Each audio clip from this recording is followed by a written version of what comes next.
तो सर अब भी तोसी के हवाले से भी बातें हो रही हैं कि कादी फायद ईसा साहब को 3 साल की तोसी दी जाए। बिल्कुल नहीं होना चाहिए।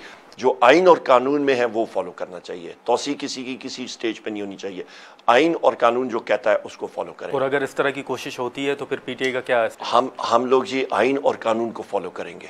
साफ सुथरी बात है। आइन और कानून जो चीज़ स्टिपुलेट करता है उसको फॉलो करें। इसी ऐवान में जिसके आप अपोजिशन लीडर हैं, आने वाले दिनों में बजट भी पेश होना है और मईशत के हवाले से जो सूरत हाल है वो आपके सामने है। इस हवाले से कोई पीटीआई की स्ट्रेटजी है? बिल्कुल होगी और इंशाल्लाह बड़ी रोबस्ट और तकड़ी स्ट्रेटजी होगी, आप देखेंगे ऐवान में। अच्छा, ये मईशत जो है इन्होंने पहले भी मुस्लिम लीग नून ने तबाह की थी।